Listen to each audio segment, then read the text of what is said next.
Mr. Charrier. Hi, honey. How are you, man? I love you. This words you guys have in the US. Which ones? I'll never forget. I went to your country and that lady at the restaurant, hey, sweetie pie. Yeah. And I translated that and I was like, wow, that means bonjour, gâteau sucré. And yeah, that's weird, sweetie pie, to say sweetie pie to someone, but yeah, I really it's like endearing here, like oh, hey, sweetie, honey, all that kind of stuff. Yeah, honey. Yeah, I like your what is it in French? Mon chéri. Mon chéri. Yeah, there you go. I was like, wow, that sounds very romantic. Yeah. It is. We are so romantic. Yeah. Not me, but some French. Yeah. Yeah. But how are you, man? I'm doing good. I feel a relief. Oh, you know, my God. Manu is out. Yeah. You and me both, man. Yeah, you've been working a lot then. Thanks. Whew, yeah, but I mean, it was his. I mean, I feel lucky. I mean, all the courses have been great, but I mean, to get an inside look at how he thinks about stuff, and it was very cool. He's a bit of a recluse. Like he doesn't talk very much about that kind of process. So exactly to hear it on the course, I was editing in one part of my brain, and then the other part was like, oh, that's interesting. Yeah, you're focused on the editing, but at the same time, you're like, oh, that was relevant. Yeah. That was powerful, yeah, inspiring. Yeah. But so I don't know. I don't think I'll be climbing any mountains anytime soon. But leave that to him. Yeah, or maybe just going outside and record first level. Yeah. But he's been climbing and doing all these clips. Now he's amazing. Yeah. Glee inspiring. How was it in the studio with him? Like pretty good. Professional. Yeah. Really professional and fun at the same time. And I really like the balance. And, my style, I like also when we work and correctly. Yeah. And he was, on time. Everything was thought in advance. Yeah. And he knows what he's saying, Yeah. Yeah. He knows these things. Yeah. I was so jealous that you guys went. Man, I was like, oh, I would love to be there with it. Yeah, one day we will be rich and we'll bring you to any and every I'm waiting shooting. for it, man. But anyway, for anybody who might not listeners who might not know what we're talking about, Manu Delago just released his course on MasterTheHandpan. And if you don't know his music, it's crazy to me, man, when people are like, "Oh, which player is Manu?" And in my head, I'm like, what? Like, he's like, this guy is the best one. But yeah, so he, he went through some of his like bigger songs, his collaborations with like Ellie Goulding and rearranging the Beatles tracks and like all this stuff. So, definitely check that one. He's the one that is for me, the handpan player that has been pushing the handpan the furthest. And like showing, early days too. I mean, some of that stuff that he was talking about was like 2006, 2007. Yeah. So his first video online was 04, I think, right? Or 05. 05 and it was already two handpans, some kicks, some slaps, some everything. So many techniques were already there. Like even I was funny, man, I was home visiting my parents and I was talking with my mom and dad, and I was like, oh yeah, we're releasing a master class for you maybe remember his name, Manu Delago, and even my parents were like, oh, the guy from like high school? Mono Desire. Yeah, I was like, okay. Because I was listening to him like in high school, man. He was like one of my earliest. I was like, wow. But and it was hard for me in the studio. I had to kind of hide my fan attitude. I'm a big fan, and I had to be professional. Like it's MasterTheHandpan, and at the same time, I was like, this is Manu Delago, so I had to contain that because I didn't want to be a kid, in front of him. But almost kissing his instrument. And, this is the Manu's hang, and stuff. I was a kid. Yeah, that's funny you say. The first time I met him, and it was like 2010 or maybe 2012. I forget when, but he was backstage of an Anushka Shankar show, and I was like, hey man, it was in New Jersey. It was like in my town, and I was like, oh, I'm gonna can we meet, like whatever. And so that's when we met the first time, and he had his instruments like next to us, and like there was a part of that was just kind of like I just need to touch that one. Just touch that one. Yeah. Yeah. And you've been playing for Spungle too. Yeah. Red Rocks. That was nuts too, man, because he was the one that like recommended me to them. So nice. Like the gig itself was awesome, but then like the secondary thing of like Manu recommended me. Yeah, that was like just as big of an honor for me. I was like, wow, exactly. This is cool. But anyway, so that's out now. If you guys haven't checked it out, I would strongly recommend doing so. Yeah. So, bro, what are we doing today? There any guests? No guests today, man. It's just you and me. Yeah. Family episode number 1. Family. So yeah. But so yeah, the idea of these is every couple of episodes we will take questions from the listeners, which so far, man, it's been awesome. There's been so many people that have like on Instagram, especially, watching the reels, commenting, YouTube, like watching, you could see the numbers too on YouTube, and it's taking off. Yeah. No, but the people who have been watching for the whole. It's not like not like the 1 minute. Yeah, the audience retention. It's so people who are clicking on it are watching the whole thing, which is or at least pretty close. So, and that's the goal, not to have views, even if we like to have views and to see that it reaches people. But if people stay there and listen to all the content and stuff, and it's kind of nice too. I mean, like there's been a few messages that are like, I've never heard you guys speak before. It's always because we're just playing. It's like maybe they heard me speaking a lot. Maybe with always all the stuff. advertising I'm doing for MasterTheHandpan. Yeah, but not me. I get it. Yeah, but yeah, man. So it's just been to everybody watching and listening. We just want to say thanks because it's been great so far. So yeah, the point of these is just answer your questions, kind of hang out, just Dave and I, and catch up about whatever's going on. So this week, we're just going to have some Instagram questions that we were asked. I don't know, just want to jump right into it. Yeah, and cool, it's live because I don't know the questions. That's true. I read them for the screenshots like right now, so we're good. So the first one from Cam Steen, an upcoming guest of ours. What is your least favorite handpan scale? You first. Yeah, a good question because we always ask the best one. Yeah. Bro, I think so. Either can I answer with 2 choices? I think I have 2. Yeah, I think I have 2. You have 2? Okay, so I would go, and sorry if I make people unhappy or like amazed of that answer, but I jazz. I think that's one like where you either love it or hate it. Yeah, because for me, whatever you play, it sounds like a snake is going out of the basket. Like I feel in Aladdin movie every time, and you cannot escape that kind of mood, even if you really tame the instrument and understand that this 7th degree, blah blah blah. Yeah. So I would start with iJazz. Okay, I think for me the first one that comes to mind is the the classic Penta C. Oh yeah, it's just kind of like it's because it's happy, it's cheery, but it's just kind of like it's kind of 5 boring notes. To me. It's I don't know. But then there's some people that play, you're like, okay, I can get behind this, and then every time I've played one, I'm like, yeah, it's just not for me. So it's not particularly my favorite. But C D F G A C D all these like Xingjiao or all these Chinese names, hang scales. Yeah, the old pan art names. No, yeah, I kind of agree with you, and I will also drop the Diamara. That's a weird one because that's such a common. I'm saying it's weird for you to have that as your least. No, don't you it's have common. One? It's versatile. I'm also recommended it to some people, but don't you play one of those? Don't you have a DMR? I have for sure. We all have a DMR, but I like when there is a B flat in between, just to little have this little twist, this little something. Yeah. But I recommend that scale, bro, I've been playing almost 20 years. Yeah. So the same. Diamara. Yeah. That was some of those early viral videos of you were on that, right?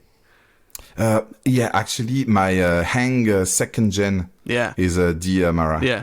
And the next, the one I also play with on several videos is an F Xidia or whatever, Penta CD, C, D, F, G, A, C, D, F. So happy and cheery. Happy and cheery, but it combines well. It's the relative scale. It's kind of cool. Yep. Cool. All right. Next question. Let's see. From think.bemindful asks, with so much innovation by makers right now, what are you most excited for? That's a good one. You go first. Yeah, I'll go. I'll take that one first. I think it's exciting to see everyone's like the standard raise. You know what I mean? Like even now, like you see these not even entry pans, but like these new builders who are doing like D curds or like E curds or F low pygmies, and they're like seriously amazing sounding stuff. Yeah. So it's like if that is it used to be that was as good as they get, and now that's if you want to be a maker who is in the conversation, you need to be at least that good. So that good, for me, it's exciting to see just the progression of like all of these builders now. Like the notes are tight, they're all very consistent. Like there's always a good like ceramic tone for a lot of the instruments that you and I are excited about, and obviously the super extended scales and the really low scales, those are cool. But for me, it's the most exciting thing is to see that everybody is getting so much better. So exactly, the next instruments are going to be pretty good. Yeah, what I like about innovations like pushing the limits, and these monster mutant whatever instruments, they used to be cool. I mean, 5 years ago, 6 years ago, but those last notes were a little bit like steel pan, steel drum notes. But now they are consistent. They have the same timbre, the same sound projection and stuff. So I like it a lot. And now the average handpan is a good instrument. 9+1 notes and And I'm amazed to see that there's always something coming out. Yeah. Like F2 and then D2 and then whatever. Did you see those? Did you see the one? Yeah, it's from the American company Arcana, however they pronounce it. Yeah, that big. It's like D2 or C2, I think. The instrument is like Yeah, I didn't know we could go that low. Every year we step down. Yeah. I'll tell you, the first time I listened to the video of that, I had it like on my cell phone, and I was like, this is there's whatever. An octaver. I put it in the headphones, and it's like it's this huge thing. I was like, there's what I was missing, Excellent. But so a lot of exciting stuff happening right now for sure. Yep. Let's see. That's a good one. From Nalbert. Number 1, can't wait. Thank you for listening. Number 2, how do you choose a scale? Any advantages of one over another? That's a great question. We can have different angle to answer that. Yeah. Maybe we can. Yeah. Okay. So I don't want to be too much. This is how you choose it. Yeah. But first thing, listen. Go online, take a pen, and just hear a lot of different instruments and a lot of scales, and just note what you like. No matter if you know why you like it or not, just note what you like. That could be a great way to start with. What do you think? What would you say I would definitely say, and I mean, it's everybody has their own, like even from the first question, your least favorite scale, like how you don't like Hijaz. Like I know plenty of people who like that's their favorite one. They only like that kind of vibe to their instruments. But yeah, for sure, like listen to a bunch, and then it's also like what you want to do with it. I think is a big thing. Like if your goal is to play with a bunch of pop songs and other musicians and all this other stuff, maybe don't pick such an exotic scale. Pick something that everybody knows and is familiar with. Like a D minor, E minor, something like this. But yeah, I think it's really it's based on whatever you like, really. I mean, he asked for advice on picking a scale. It's like, listen first, and then kind of like I like this, I don't like that. Yeah, exactly. Yeah. And I think go for it. No, I was just gonna say the builder too is a big one. Like if you have somebody in mind who's like, excuse me, whose build quality you like. If you like, for instance, if you like symphonic steel, you're probably into like kind of the old school first gen sounding scales, and so you don't want to have him make like an F2, low pygmy, amber steel, yeah, exactly. Whatever. It's just not. It's just not. Like the same thing. Like, I guess if you were to go to like IASA or whatever and have them make something very, they do a great decurred and stuff, but they also do some really great extended scales and all this stuff. Yeah. So, I'd say start with the scale that you like, and then kind of tailor that to like the builder that you want, and see what they do best. And to determine what you like to feel, it's nice to know whether you like things cheerful, playful, happy, and whatever, because we have these two families, major and minor, and it's nice to understand if you are attracted more to this cheerful, playful, whatever, or if you're more like me, for example, melancholic, sad, and this kind of thing. Some other scales are more cinematic, traveling, mystic, whatever, and it's nice. What about builders? Who do you like these days? Builders? Yeah.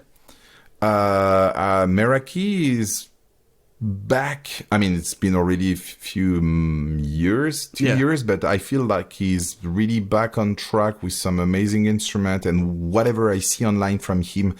Yeah, so I feel like Meraki is doing an excellent job these days. I mean, I have this name in mind. Yeah. Meraki. Yeah. What about you? Yeah, I mean, anything lately that IASA has been putting out has been pretty. I mean, they've always been so good, but the Ember Steel stuff, lately has been really, really like the main, like one of their main guys. I cannot pronounce his last name, so I'll just say Rick G. How do you say his last name? Do you know? I don't want to try. I don't want to even try. Yeah. But one of the 3 R's at IASA, Ralph, Rick, and Roy. Rick. Yeah, Rick. He posted that video of playing 3 pretty low Ember Steel, like the brand new ones at IASA Studio. Yeah, they were really, really nice. They were nice, and he's playing too. And I sent him a message, Rick. Yeah, I sent him the same thing. I sent him the same message. Like, I had no idea. Like, I knew that he played around the shop and stuff, but I sent him a message like, dude, how? This is amazing. Put things out. Yeah, yeah. Dude, and he's always the one I'm in touch with whenever I Skype Ralph. He's behind. And I didn't know. So Rick, if you're listening to the podcast, please make an album. Make an album. And you have a great studio nearby. Yeah, for real. Yeah, in your backyard. Yeah, I think that question about choosing a scale would deserve a full episode, and maybe one day we can have one just to enter into details, but exercise your ears, determine what you like, major, minor things, and just connect with the instrument. Yeah. And for sure. And you're good. And you don't do mistakes. Yeah. Yeah. All right. Next one. Let's go from... Come on, load. There it is. Oh, shoot. From Aaron...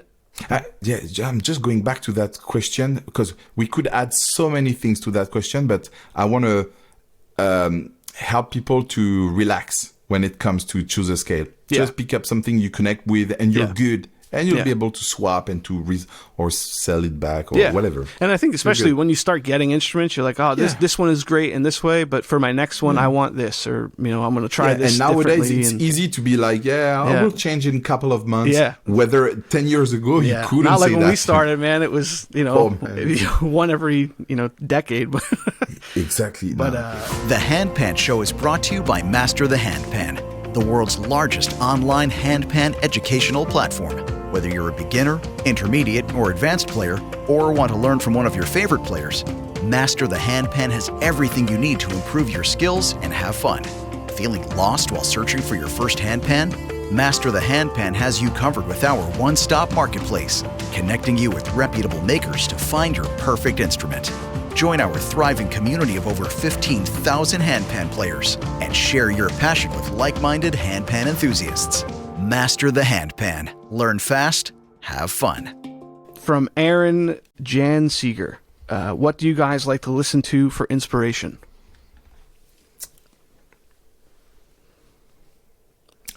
anything but handpan. Yeah, man. Okay, just grab your Spotify. Let's be really honest. What are the last recent things you've been listening to? I mean, the question is for inspiration, but I want to say that everything is inspiring and could be useful for your handpan playing, but sometimes you don't want to be inspired for handpan playing, but inspired to create, you know. But I mean, these days too, I've been trying to listen to more handpan music. You know, and there's certain players that I listen to that I'm like, man, like just instantly inspired. You know, like when I listen to Alex Laura, especially for me, is and obviously Manu Delago and Connor. Yeah. Oh my God, we have to have him on, man, and talk about all that stuff. This guy, because he does stuff with like lights, like he does like light shows with all of his stuff, and it's crazy. All right, you want to go first? Let me just go back to played recently. Okay, no, you go first. Okay. What did we do? Last four?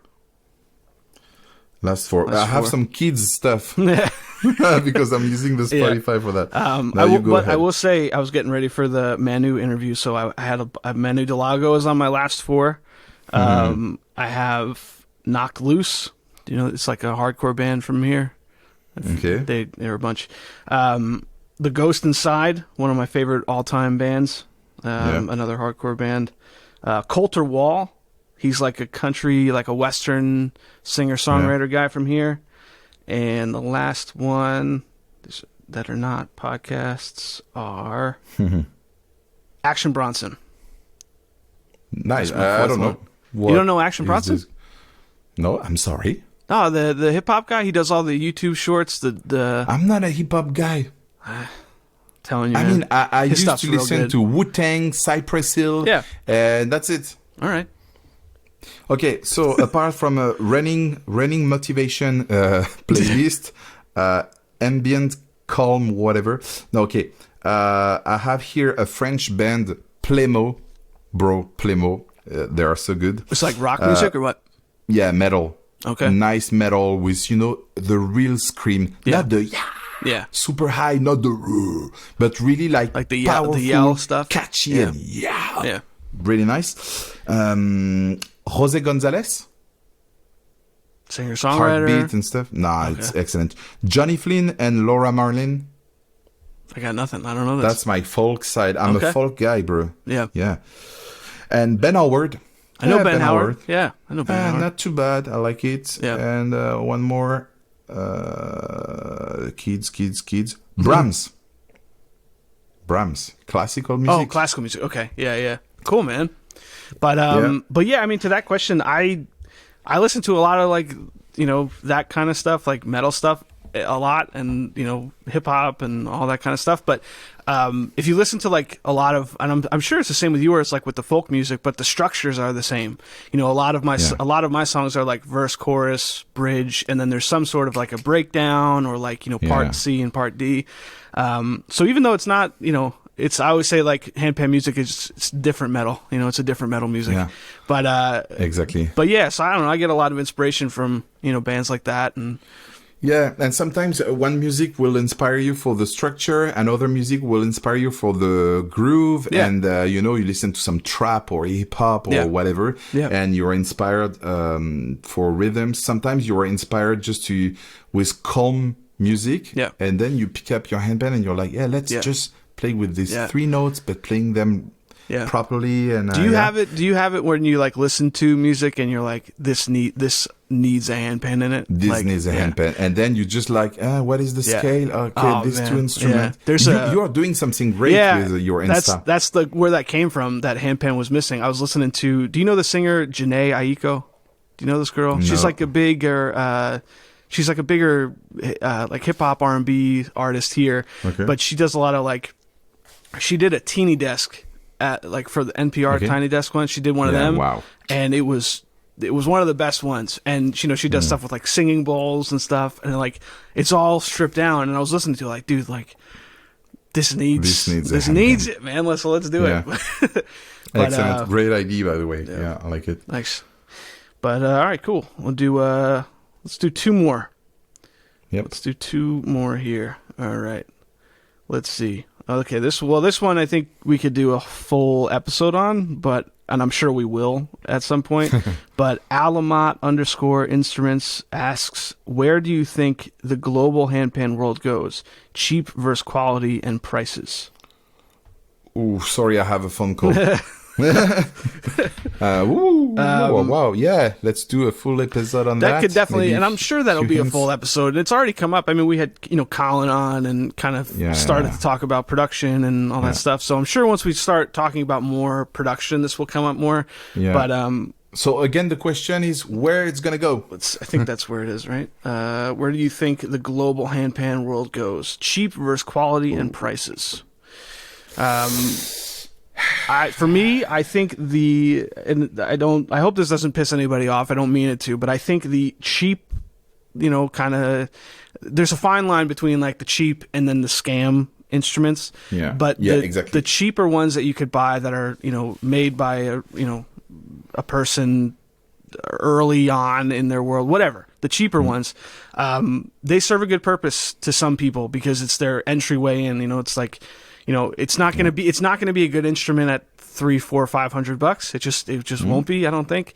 But I always think like, when you're walking through like a Costco or like Kmart and you see the drum sets on the side, like that's somebody's first instrument and it's like $100. It's somebody's first drum kit. Like you're not going to buy that kit and expect like a DW, Master Series drum set. Like it's just not going to happen, but it's someone's first way in.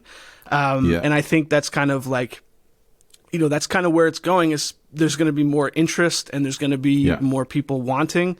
And there's not going to be unfortunately for the builders that we know and love, there's not going to be at people's first try, they're not going to say, let's spend $1,600, $2,000, even though we know that that's like more than a fair price. To someone brand new, they might not see that value just yet. But what I think gets in a lot of trouble with that is when, especially online and like Amazon instruments and all this kind of stuff where it's, they advertise one thing and you get a very different one, that's the problem. That's the big problem because it's even to bring it back to the, Kmart and Walmart thing, it's if you were to click, if you were to like click a video of those instruments and it's a kid banging on the drums, that's what you expect. If you click a video for that instrument and it's like Benny Greb or Aaron Spears playing and they're like, this is exactly what you get, that would be an issue. And unfortunately, that's what some of these, the scams online, it's you click the video and it's like an overdub of someone else playing and it's definitely not that instrument. So exactly. Good point and nice illustration. And that's the problem when they advertise that the best handpan 2020 or whatever, and then it's not as good as they promote and stuff. And one thing that is, I mean, few years ago, below $1,000, it was a scam. Like, because it was out of tune, 5 notes, like, and but now we have to admit at $1,000 you can have an instrument in tune. The timbre might not be the best and really smooth and soothing and whatever, but you're not scammed, and it's a good entry start. And so I think the market is already regulating itself a lot. And I think it's going to be, we're going to see a lot of very good instruments and a lot of good instrument for a cheap price. So I think, and we'll see even more scam. We'll see also some very, very, very good. But I think there will be a nice opportunities for people to start their journey with something like below 800, 700. And if you start the guitar right now, don't go for Martin D28 vintage, but grab that Yamaha 300, 400, have fun, and you'll see if you like it, you can sell or give to your little brother, and buy you a Taylor, whatever, Court, whatever. I think it's also too, it's kind of, so the builders too are, doing the best they can to keep up with this too, where it's, you know, you see, like, I know, you know, even Colin, I mean, some of his, I think Zenith 7 is like $1,000. Aura has $1,000 instrument, you know, like some of these guys are, you know, they have that entry level instrument. So my hope is that the builders that, you know, are actually trying to progress the art form, and they're actually moving things forward and doing things like the right way. You know, you hope that that's people's introduction. Like, you hope and pray that that's their first introduction, and, you know, not some, you know, here, give me $200 and this is what it'll sound like. And then it comes back and it's, you know, definitely not that. But, but the problem is when you advertise something and it's not the right product. That's a problem. And then I don't want to discuss anything about prices and stuff. You buy or not. As long as it's in tune, you buy or not, it's your choice. But be educated and blah, blah, blah. That's you. It's kind of funny, man. I was doing a show in New York not too long ago, and I was having a conversation after, and I was talking to this guy, you know, kind of New York businessy kind of guy, you know, wore a suit to like a show that I was playing on. You're like, dude, what are you really doing here? But we were just talking, and I was like, yeah, you know, he was asking about how I got into playing, and they're expensive and this and that.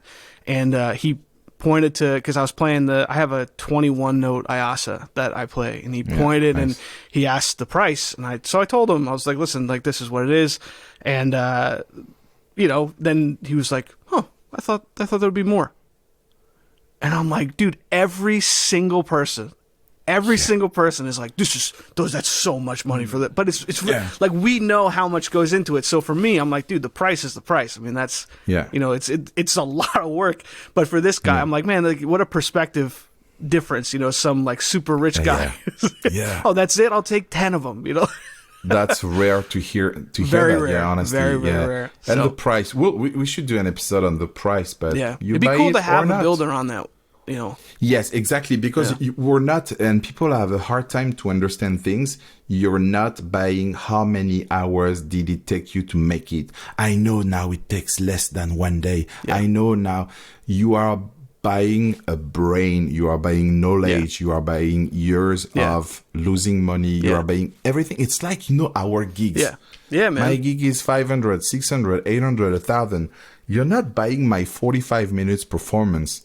You're buying all these hours. What's that old story with, you know, that plumber story that they told? It's like, I charge you $2 for the hammer, but $98 for where to hit it or whatever. You know, I think I saw that in like a inspirational thing. I like it. But all right, man, let's do one more and then we'll get out of here. Yep. Let's see. Frankie Balpan just says, yo, bro. What's Hello, up, Frankie? Come on. Should have had these screenshotted before. Okay, cool. Let's do less. Oh man, this name, Lachen Pries Hypnos. I definitely didn't say that one right. Yeah, sorry. Give us a tip on creating your first groove. Nice question. These are pretty good, man. Yeah, the audience so far has been pretty dope. My first tip is don't throw out everything. You have. Yeah, that's a good tip. I would say mine would be to start small. You know, you could build a whole groove from like a little 2 to 3 note combination that sounds good. And then from those 2 to 3 notes, let's leave more space or take away some space, add this note because it complements this note and da-da-da-da-da. But I think a full, you know, your first groove or even early groove writing, even now, man, I've been playing for however long, and I still kind of write grooves the same way, where it starts with a little lick, like just a little riff, and then you just kind of build it. And like, nobody just sits down and there's a full, you know, verse, chorus, melody. So it's, you know, definitely start with a few things and build up from there would be my tip. And I think our 2 tips kind of merge into this thing about don't throw out everything and just start with something, leave some space and build. And because sometimes, people also, because the question is not a groove, but how to have a groove. How to create grooves. it. Yeah. Oh, how to create. But is the question about how to groove or how to create a groove? Give us a tip for create our own groove, please. Create. Okay. Yeah. So your tip is very good for that question. And I understood it like how to make it groove. Oh, I see. Something groove, To make something groove, don't throw out everything. Yeah. And mind the tempo. Because if you start with boom taka boom taka boom taka boom, you're dead. Yeah. To groove, slow down. Yeah. One element, boom, ding, ta, Yeah. boom, ding, boom, boom, boom, ta, Yeah. king, boom, ding, whatever. And then find the tempo. Sometimes 5 BPM changes the game. Yeah. Sometimes not. It kills it. Yeah. But yeah. Yeah, but that would definitely be my tip. It's a Tetris.